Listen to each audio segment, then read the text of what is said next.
Where was your first kiss? Her name was Lisa. It was in her garage. It was 4th grade. She was one street over. I ran home afterwards. Well, I was pretty excited. What really changes a person after they get everything? Fame, money, awards, and the world's attention. Why do some people feel more empty at the top than they felt at the bottom? And what did Brad Pitt learn when his life looked perfect, but started feeling heavy inside? Brad Pitt was born on December 18, 1963, in Shawnee, Oklahoma, and he grew up in Springfield, Missouri. From the outside, it was a normal American childhood: school, sports, and a conservative religious home. He later said his beliefs changed over time, and that matters because it hints at a bigger pattern in his life. He is someone who keeps questioning, keeps adjusting, and keeps searching for meaning.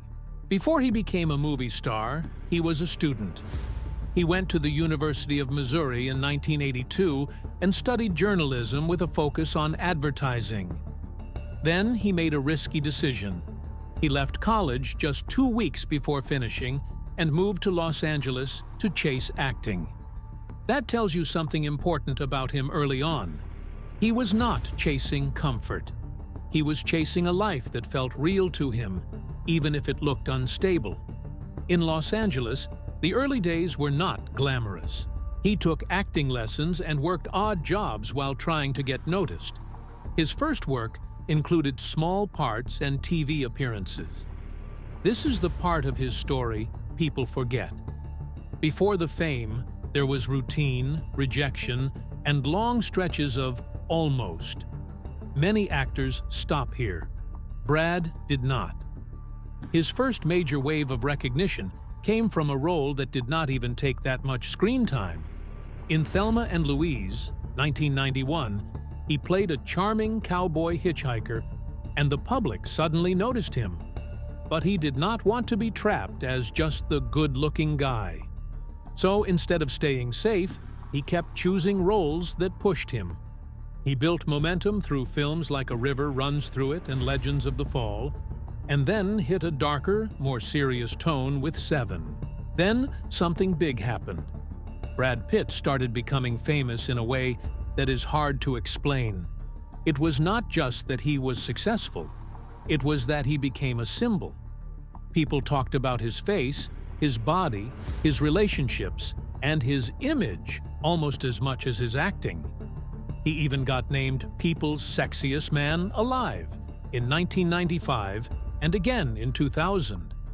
That kind of attention sounds fun, but it can also turn a human being into a product. When millions of people feel like they own your story, privacy starts to disappear. Around this time, he also proved he could act in unusual roles. One of the best examples is 12 Monkeys, 1995. He received an Academy Award nomination for that performance. Later, he did Fight Club, 1999, a movie that became a cult classic and showed a sharper, more intense side of him.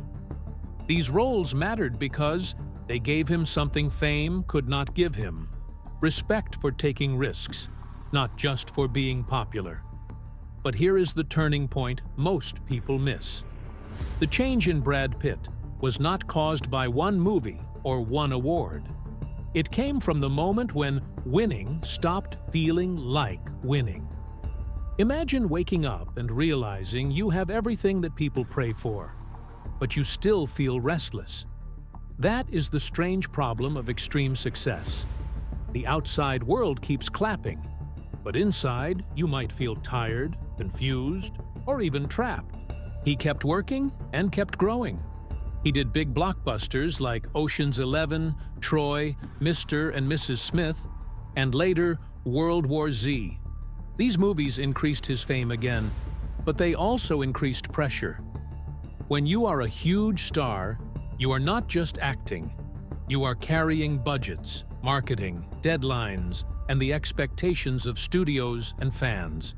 If you fail, it becomes news. If you succeed, the world demands you do it again and again and again.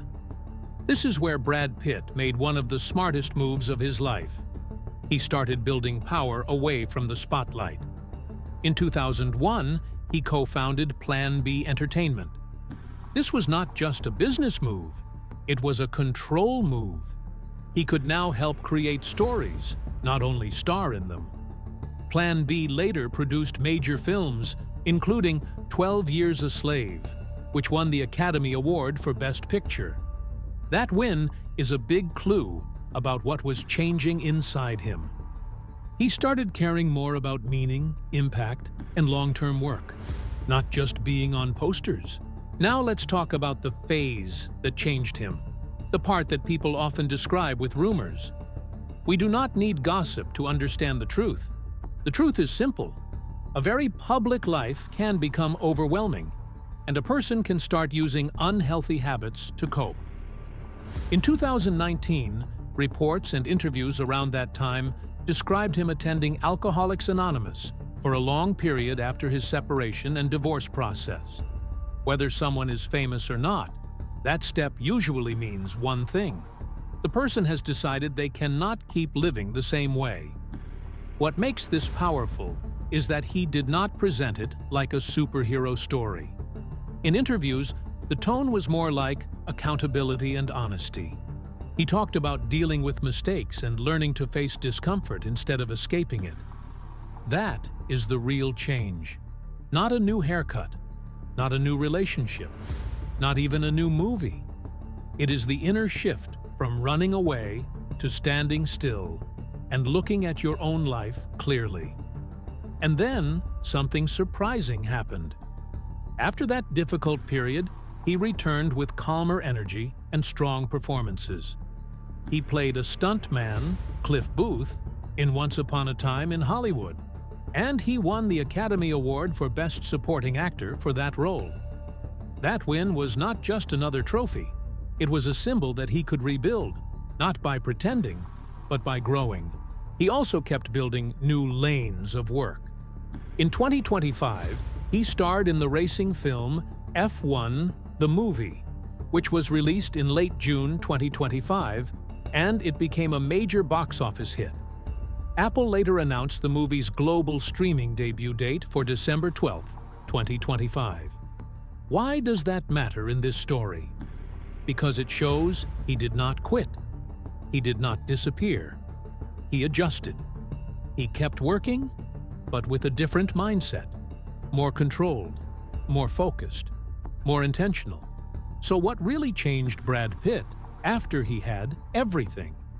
It was the realization that success is not a finish line. It is a spotlight, and spotlights can burn. It was the understanding that image is not identity. It was the moment he accepted he could not escape discomfort forever. And it was the choice to rebuild his life with discipline, support, and purpose, not just with fame. There is a lesson here for normal people too. Maybe you are not a movie star, but you know what it feels like to chase a goal, money, status, numbers, and then feel tired once you get closer. Brad Pitt's story reminds us that the real win is not applause. The real win is peace. If your life looks good but feels wrong, that feeling is not weakness. It is a signal that you need to rebalance, refocus, and maybe redesign what success means for you. If you want more documentary-style stories that go beyond headlines and focus on what really shaped a celebrity's life, subscribe to this channel. Your next video is already on the way, and it will answer another question people keep asking: what almost broke a star at the peak of fame, and how they survived it.